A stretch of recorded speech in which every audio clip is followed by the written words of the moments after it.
نام اللہ کا سارے مخلوق کی سانس میں خون بن کر. میں اس وقت تنزانیہ کے سفر پر ہوں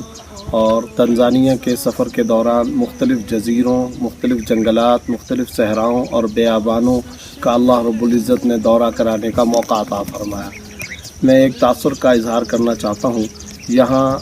تا حد نگاہ پھیلے ہوئے جتنے جنگلات ہیں اور میری بیک سائڈ پر جو جنگلات نظر آ رہے ہیں، اسی طریقے سے پانی، آبشاریں، خوبصورت جھیلیں، دریا کے مختلف کٹاؤ اور حصے، اور پھر ان جنگلوں کے اندر پھیلے اور بکھرے ہوئے جانور، ہزاروں کی تعداد کے اندر ایلیفینٹ، شیر، چیتے، گینڈے، پرندے، خوبصورت قسم کے حیران کن طیور اور وحشی درندے، ان سب کو دیکھ کر کے بار بار یہ لفظ سامنے آ رہا ہے، ھذا خلق اللہ فارونی ماذا خلق الذین من دونہ. یہ ہے اللہ رب العزت کی تخلیق، یہ ہے اللہ رب العزت کی پیدا کردہ چیزیں. الحمدللہ ثم الحمدللہ. اللہ کا بہت زیادہ شکر ادا کرنے کا دل ہے کہ میں جب یہاں تنزانیہ کے اندر پہنچا ہوں تو دور دراز جنگلات میں اور دور دراز علاقوں میں اور ایسے دیہاتی ایریاز کہ جہاں مختلف یہاں کے نسائی قبیلہ کے لوگ، یہاں کے مخصوص غیر مسلم افراد اور مخصوص قبائل کے لوگ آباد ہیں، وہاں اگر کوئی مسجد ہے تو اس مسجد کے اندر بھی جانا ہوا. تنزانیہ کا ایک علاقہ زنجبار کی ریاست ہے، اسی طرح ایک علاقہ عروشہ کا علاقہ ہے. ان علاقوں کے اندر جب جانا ہوا تو وہاں پر مساجد کے اندر آنے والے نمازی، مؤذنین اور ائمہ مساجد اور علماء کرام سے مل کر کے بڑی خوشی ہوئی کہ انہوں نے اس تأثر کا اظہار کیا کہ ہم درسقرآن.com کے کلپس اور وہاں پر آنے والے علماء کے بیانات سے محظوظ ہوتے رہتے ہیں، اور مستقل بنیاد پر درسقرآن.com کے علماء کرام کی ہم ویڈیوز دیکھتے ہیں، آڈیوز دیکھتے اور سنتے ہیں،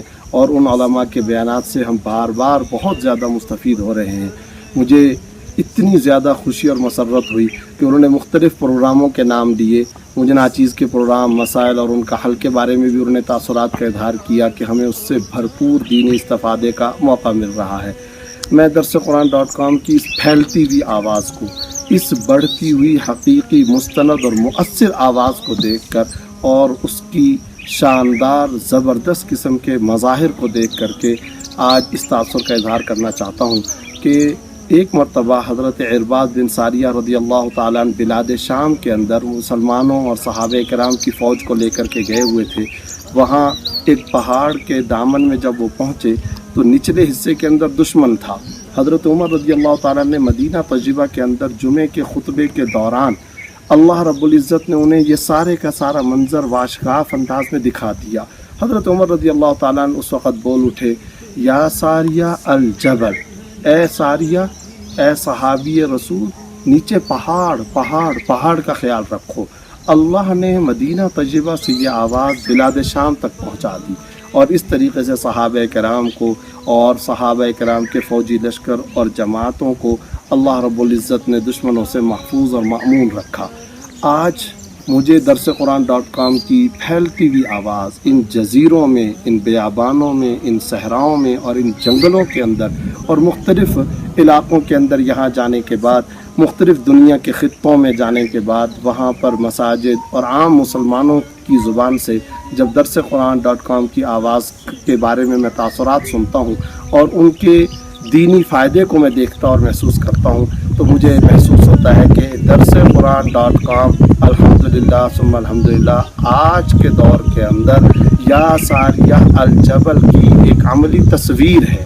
گویا کہ آج کے دور کے اندر اسی جیسی آواز جیسا کہ اس زمانے کے اندر اللہ رب العزت نے اتنے دور دور تک پہنچا دی تھی اور اپنی قدرت کی بنیاد پر پہنچائی تھی بغیر کسی انسانی صنعت اور بغیر کسی انسانی تکنیک کے. آج الحمدللہ ویوز کے ذریعے، شعاؤں کے ذریعے، انٹرنیٹ کے ذریعے، سوشل میڈیا کے ذریعے درسقرآن.com کی یہ دینی آواز، مؤثر آواز، حقیقی دینی آواز، مستند آواز دنیا کے خطوں میں پہنچ رہی ہے۔ اس وقت میں تنزانیہ کے علاقے بولمبورا کے اندر جہاں پر موجود ہوں، یہاں پر بھی مختلف جگہوں پر ایسے افراد ملے، مساجد کے اندر اس طرح کے افراد ملے جنہوں نے درسقرآن.com سے اپنے استفادے کا ذکر فرمایا۔ اللہ رب العزت اس آواز کو دنیا کے کونے کونے کے اندر پہنچائیں۔ درسقرآن.com کے ذریعے سے پیدا ہونے والی پھوٹنے والی روشنی کو اللہ رب العزت پوری دنیا کے اندر پہنچا دیں، اور اس ذریعے سوشل میڈیا کو دین کے لیے چراغ راہ بنائیں۔ لازم اللہ لا مکان اللہ